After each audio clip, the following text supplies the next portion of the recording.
Hi friends, I hope you will stick around to the end of today's video because we have a lot to chat about.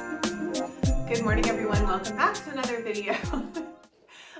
Yes, we're going to address this outfit. I am absolutely beyond freezing in my studio. It's a little bit later in the morning. If you follow my fitness vlogs, you know there's a few days a week that I don't get to work out until like 9:15 because my son does a in-person partial homeschool situation. So some days I'm able to work out at 5:30 in the morning, and other days like today, I don't work out till like 9:15. So that is what's happening right now. I'm standing next to my cute little Christmas decor, feeling cozy, wearing lots of different animal print, but it's my studio and I can do what I want. I really wanted to start today's video before I start my little cardio warm-up like I do every single morning with talking about a recent episode on the Mel Robins Podcast. A lot of times I will just simply turn on the podcast, watch it on YouTube when I'm doing my workout, and it's motivating for me. It's something that really helps me start my day out on a very positive path. But today's episode was a very interesting episode, and it had me thinking a lot as I was driving home from dropping my son off at school. The individual that she had on the podcast, and I will link this in the description box for you guys if you want to go watch it, was really just kind of pertaining to, in a roundabout way, alcohol. But the main focus of that was about how, as human beings living on this planet, we are wired to have urges, desires, things that we tend to gravitate towards, and there's a deeper meaning behind why we gravitate towards that. So without going into all of the details, it really got my wheels spinning. Around to why this was really important to me and why I really got a lot of value from this episode was back in September, I did a no buy September. So basically just meaning that I challenged my audience, both on Instagram and also on YouTube, to only buy essentials through the month of September. And then at the end of the month, see how much you've actually saved. For myself, I know that I have in the past struggled a little bit with shopping. I really challenged myself in September to look deeper into that and only to buy essentials, just groceries and things we actually needed for the house.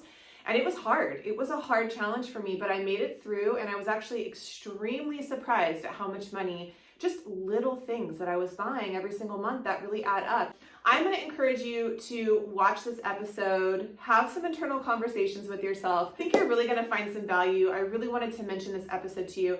So we're going to hop on the trampoline. I probably am not going to film it because I'm going to be layered up, but I will film my center work, whatever we do. Thank you for being here, and let's get on with the video. I did start out my workout doing about 15 minutes on my trampoline. Oftentimes I will either go do a run for like 15 minutes, I'll do a brisk walk, I'll use my exercise bike, but this morning I just chose to jump on my trampoline. I did some mixed upper body work, just showed you a little bit of it here. I used my 5-pound weights for some curls, and then I grabbed my 2-pound weights and did a little bit of mixed ballet bar work just to kind of mix things up a little bit. I have been feeling a little bit tired this week, so I haven't pushed myself too much. I think it's really important to listen to our bodies and do what feels best. I've worked in the health and wellness industry for the past 2+ decades, so I've learned a lot along the way. Since I'm also a ballet teacher and a dancer, sometimes I'll just come down and do a little bit of light ballet bar.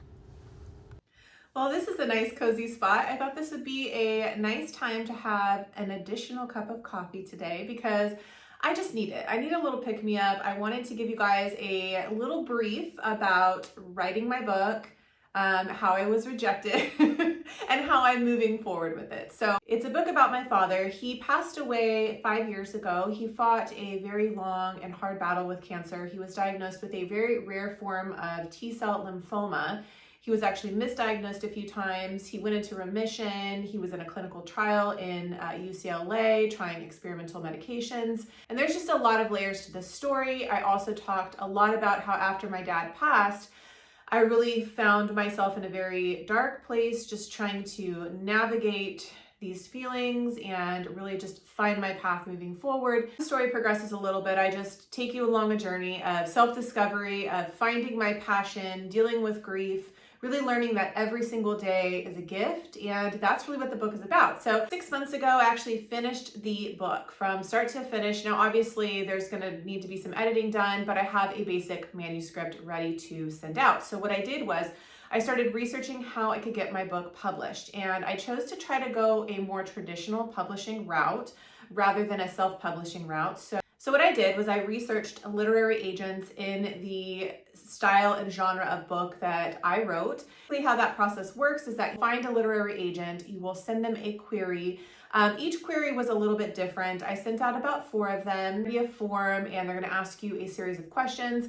For some of them, they only wanted like the first 10 pages of the book. For some of the queries, they asked for a lot more information in there. So in the first 3 queries I sent, I was very, very professional that I detailed everything. And then upon watching a video about how to score or get a literary agent, I learned a couple tips and tricks, and I think that ultimately ended up getting a response back from one of them. Now, it wasn't the response I wanted, but what I learned from watching this video, and I'll try to link it for you guys, it was extremely helpful, is you want to make a good personal connection with somebody that you're going to be working with who's representing you and trying to sell your book to, big publishing houses. So you really want them to feel like a friend. You want to feel like you can come to them, that they can come to you, and you can have a good, friendly working relationship. And I think that they actually appreciate that a little bit more, is kind of getting to know you on a more personal level, less of a super rigid professional type of situation. So I approached writing my query, I really tried to make a personal connection. I actually did a little bit of research about this literary agent, found out some of the things that she's interested in. I followed her over on Instagram and sent her a personal DM, and she actually got back to me within about 2 weeks of me sending that query. And she basically just stated that while she loved the concept of the book, she didn't think that it was something that she could take on at this time. And I actually should have printed it and I could have read it to you guys. Like this type of content, maybe I'll do a more in-depth video about the query writing process and we could go over it together. I'm planning on sending out quite a few more. I'm not going to give up. And there's also the self-publishing route. There's also a lot of other ways that you can get your book out there. So add in there too, this was something that I took away from that video that I watched regarding how to get a literary agent and get your book sold to major publishing houses.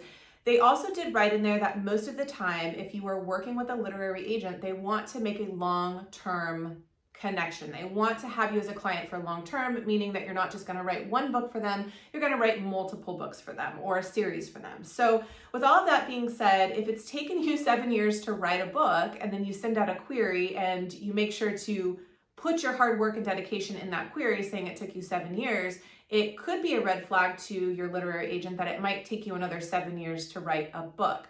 So I don't know if that's necessarily a good thing or a bad thing. Now, with all that being said, if it did take you 7 years to finish your book, congratulations. That is a huge, huge accomplishment. It takes such dedication to sit down and put your heart and soul into a book. So, all right, you guys, that's going to wrap it up for today's video. Thank you so much for joining me. And if you like this type of content, if you're interested in fitness, lifestyle, cute dogs, motivation, all of the things, subscribe to my channel because Vlogmas has started early and I'm highly motivated to bring you content every single day. I love you guys and I'll see you in my next video.